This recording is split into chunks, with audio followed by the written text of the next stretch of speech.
Jungle.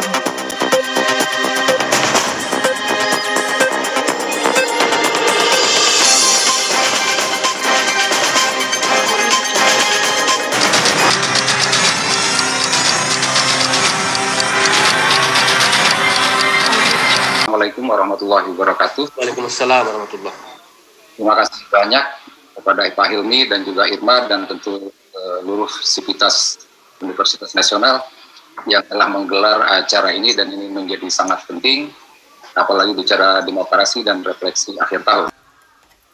Baik, saya diberikan tugas untuk mengulas tentang tantangan penguatan lembaga demokrasi. Aspek ketiga yaitu lembaga demokrasi di dalam Indeks Demokrasi Indonesia ini memegang peran yang cukup krusial. Mengapa dikatakan penting? Karena aspek lembaga demokrasi inilah yang berperan sebagai intervening variabel atau variabel penghubung antara kebebasan sipil, aspek kebebasan sipil, dan aspek hak politik. Seperti misalnya tadi dikemukakan oleh Pak Malik, mengapa kebebasan berkumpul dan berserikat cenderung rendah angkanya dan cenderung terbatas. Nah, itu antara lain disebabkan pertama, yaitu karena kurang berperannya kelembagaan demokrasi dan tentu terkait dengan perilaku. Nah, begitu juga tentang demo dengan kekerasan di hak-hak politik, sebagaimana telah diulas oleh Pak Maswadi maupun Pak Malik. Pertanyaannya kemudian adalah mengapa demo yang dilakukan oleh masyarakat Indonesia itu cenderung berakhir dengan kekerasan. Walaupun tadi Pak Malik menunjukkan jumlah demo dengan damai atau demo secara tertib juga banyak. Tetapi demo dengan kekerasan juga tidak sedikit. Pertanyaannya, mengapa kok demo kemudian berakhir dengan kekerasan? Kenapa tidak berakhir dengan damai saja? Lagi-lagi itu akan terkait dengan lembaga demokrasi. Ya, salah satu penjelasannya karena lembaga demokrasi tidak berfungsi. Gitu. Lembaga demokrasi tidak berfungsi, tidak bisa menyalurkan aspirasi dari masyarakat. Yang akhirnya karena tersumbat, pecah di jalan dan menjadi demo dengan kekerasan. Nah, ini saya menggambarkan betapa pentingnya peran dari lembaga demokrasi dalam konteks penguatan demokrasi di Indonesia. Nah, bicara tentang kinerja lembaga demokrasi secara khusus dan kinerja demokrasi di Indonesia secara umum, ini tidak bisa dilepaskan dari agenda reformasi kita yang disetting dari awal, dari 1998 sampai dengan hari ini. Kita sudah memasuki 2 dasawarsa. Artinya apa yang kita tuai pada hari ini tidak terlepaskan dari apa yang kita sebar, benih yang kita sebar di awal reformasi, atau bahkan terkait sangat ditentukan oleh bagaimana konsepsi kita atau agenda kita atau agenda besar dari Indonesia ini sendiri ketika meletakkan reformasi. Nah, ini persoalan dari awal yang terjadi dalam pengembangan demokrasi di Indonesia, karena ya agenda besar reformasi itu sendiri cenderung meletakkan, nah ini kalau dibuat gambar, melakukan reformasi institusi itu memberikan tekanan yang sangat besar di sini, tetapi cenderung mengabaikan persoalan atau peningkatan kapasitas dari lembaga itu sendiri. Itu yang kemudian saya sebut dengan state institutional reform minus capacity. Bukan berarti ini tidak penting, kita penting melakukan reformasi kelembagaan, penting itu. Hanya persoalannya sementara kapasitas terabaikan, maka apa yang akan terjadi? Ya tentunya akan terjadi disebut dengan absennya negara di dalam kehidupan sehari-hari. Negara ada hadir tetapi absen dalam fungsi. Dalam kondisi negara absen dalam fungsi, maka dalam kehidupan sehari-hari tidak mengherankan atau dapat dipastikan yang akan terjadi adalah maraknya praktik shadow state, negara bayangan. Negara bayangan ini adalah aktor-aktor yang bisa mengendalikan para penyelenggara negara, walaupun dia tidak memiliki posisi di dalam struktur negara. Jadi para pelaku shadow state ini bisa memanggil para pejabat negara, termasuk eselon 1 di kafe, gitu, untuk mengambil keputusan dan untuk mengarahkan kebijakan. Bahkan para pelaku shadow state ini pun bisa mempengaruhi, menentukan siapa yang harus menduduki jabatan di dalam struktur formal pemerintahan. Nah, bagaimana kaitannya dengan potret kinerja lembaga demokrasi yang merupakan tugas utama saya dalam mengupas ini? Nah, tadi Pak Mas Wadi maupun Pak Malik sudah juga mengungkap bagaimana secara umum tentang lembaga demokrasi, tapi untuk lebih jelasnya seperti ini. Indeks Demokrasi Indonesia yang tadi sudah disinggung oleh Pak Mas Wadi Rauf, bila kita lihat tren perkembangannya dari 2009 sampai dengan 2019, nah di tahun terakhir ini capaian komposit atau agregat dari Indeks Demokrasi Indonesia yang merupakan agregasi dari 34 provinsi, kata Pak Malik tadi, itu adalah senilai nilai indeksnya 74,92 di tahun 2019 yang baru saja dirilis bukunya. Ini berarti sampai dengan tahun 2019 kinerja demokrasi di Indonesia itu baru terkategori sedang. Karena kategori seperti dikemukakan Pak Mas Wadi tadi, bila mana kurang dari 60 buruk, antara 60 sampai dengan 80 sedang, lebih dari 80 baik. Nah, kalau kita lihat di tahun 2019 ini yang tertinggi yaitu 74,92. Tetap masih dalam kondisi sedang. Karena tembus ke 80 saja dulu. Nah, untuk mencapai dari 74 untuk mencapai 80 itu masih membutuhkan jalan panjang dan juga tentunya effort dan upaya keras untuk sampai ke sana. Nah, ini menunjukkan bahwa sebenarnya lagi-lagi saya tekankan proses demokratisasi atau transisi demokrasi kita itu berjalan sangat lamban. Nah, tapi juga tidak benar bila mana dikatakan proses transisi demokrasi kita jalan di tempat. Karena di sini terlihat sekali dia bergerak walaupun sangat lambat. Dan juga tidak benar bila apalagi dikatakan proses transisi demokrasi kita mundur. Makna dari angka-angka indeks demokrasi itu bila mana kita narasikan atau kita dialogkan dengan teori-teori demokrasi atau proposisi-proposisi demokrasi.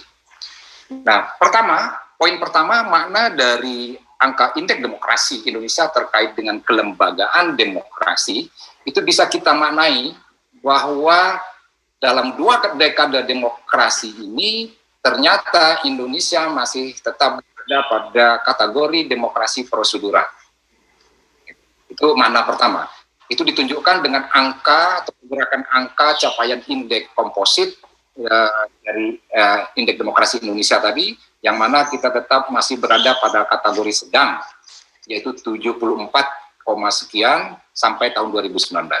Nah, poin kedua yang juga perlu digarisbawahi atau bisa menjadi makna dari angka indeks demokrasi Indonesia terkait lembaga demokrasi adalah adanya kecenderungan terjadi apa yang disebut dengan vote minus voice.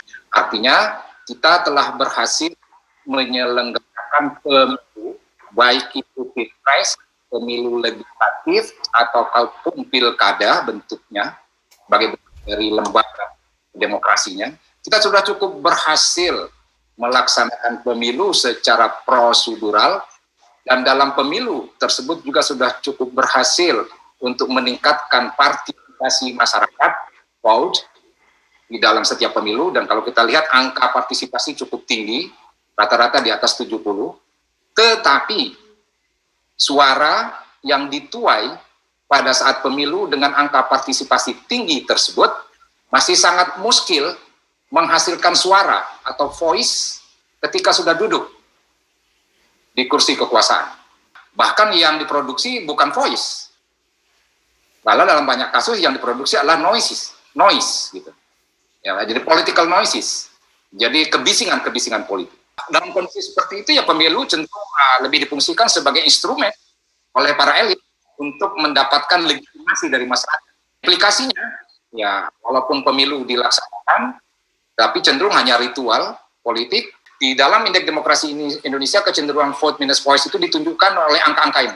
Ya misalnya pada variabel hak memilih dan dipilih, angkanya cukup tinggi, terkategori sedang 79,27 mendekati 80 dalam hal hak memilih dan dipilih. Ketika masuk di variabel pemilu bebas dan adil, angkanya tinggi sekali, 85,75. Ini menunjukkan kita secara prosedural sudah berhasil menyelenggarakan pemilu sebagai sarana untuk menuai vote suara, untuk melegitimasi elit tadi. Tetapi ketika kita lihat substansi, kapasitas gitu, nah ini terlihat terbalik gitu. Ketika dilihat misalnya kinerja DPRD, justru kinerja DPRD itu hanya 61. Jika diturunkan lebih ke lagi dilihat kinerja DPRD ini, kita lihat indikatornya. Untuk mengukur kinerja DPRD itu antara lain indikatornya adalah seberapa banyak perda yang dihasilkan dari hak inisiatif DPRD. Nilainya cuma 46 di bawah 50. Yang kedua, indikatornya adalah rekomendasi DPRD kepada eksekutif. Ya ternyata ya DPRD kita juga tidak banyak menjalankan fungsi meneruskan aspirasi masyarakat, baik melalui hearing yang ditangkap melalui hearing, audiens, atau kan bahkan mereka selalu punya jadwal reses yang dikatakan juga menangkap aspirasi masyarakat. Tetapi angka ini menunjukkan ternyata aspirasi-aspirasi masyarakat tersebut tidak banyak diteruskan kepada pihak eksekutif agar ditindaklanjuti. Karena angka itu menunjukkan bahwa skor indikator ini hanya 16. 16 itu artinya jauh sekali di bawah 60. Buruk sekali. Jadi ini banyak menunjukkan DPRD tidak banyak berperan gitu ya di sana. Poin ketiga yang penting untuk dicatat dari data indeks demokrasi Indonesia terkait dengan kelembagaan demokrasi, yaitu munculnya fenomena oligarki politik. Nah, gitu. Oligarki politik. Jadi partai politik belum banyak berperan dalam menjalankan fungsinya sejauh ini, terutama dalam menjalankan fungsi komunikasi politik, yaitu dalam meneruskan suara dari konstituennya, pendukungnya, kepada pihak eksekutif, dan juga legislatif tentunya. Dan juga kader juga dikatakan masih sangat oligarki karena cenderung sangat sentralisasi dalam hal rekrutmen dan promosi kader parpolnya. Nah itu ditunjukkan oleh data-data indeks demokrasi Indonesia, di mana nilai skor indikator kaderisasi partai politik itu cenderung buruk dari tahun 2019 sampai 2019. Nah ini menunjukkan bagaimana oligarki politik ini telah berkontribusi sangat signifikan, bahkan saya cenderung mengatakan ini akar persoalan dari demokrasi di Indonesia saat ini. Dan poin keempat, apa bahaya dari kondisi seperti saya gambarkan tadi terhadap kinerja demokrasi ke depan? Ini poin ketiga mengatakan ini menunjukkan terjadi gejala defisit demokrasi. Antara lain, defisit demokrasi itu kalau dibaca dari legislatif, ditunjukkan rendahnya akuntabilitas dari DPRD, lembaga representatif kita, yang mana ditunjukkan antara lain pada tahun 2018, indeks sebelumnya hanya 58, karena kurang menjalankan peran, dan 2019 meningkat menjadi 61,74. Ini menunjukkan betapa DPRD atau lembaga legislatif belum berperan secara optimal, secara baik, dan lebih konkretnya lagi itu ditunjukkan oleh antara lain buruknya kinerja mereka dalam menghasilkan regulasi, terutama yang berasal dari hak inisiatif, dan juga buruknya kinerja lembaga legislatif atau akuntabilitas dari kinerja lembaga legislatif ini dalam menghasilkan rekomendasi kepada pihak eksekutif. Nah kalau kita lihat di sisi lembaga eksekutif, kalau tadi legislatif, dari sisi lembaga eksekutif menunjukkan gejala defisit demokrasi, yaitu juga buruknya kinerja transparansi dan akuntabilitas di kalangan birokrasi pemerintah daerah. Nah ini dibuktikan dengan betapa rendahnya skor indikator transparansi keterbukaan anggaran APBD misalnya. Ini nilainya hanya 53. Nah ini juga menunjukkan bahwa transparansi tubuh birokrasi pemerintah daerah juga sangat buruk. Nah ini bukti-bukti dari sisi kuantitatifnya. Pak Moderator, terima kasih sampai di situ. Mudah-mudahan nanti kita kembangkan pada diskusi kita. Assalamualaikum warahmatullahi wabarakatuh. Waalaikumsalam warahmatullahi wabarakatuh. Baik, terima kasih Pak Prof. Sari Hidayat. Banyak hal yang tadi sudah disampaikan kepada kita semua yang terkait dengan masalah kelembagaan demokrasi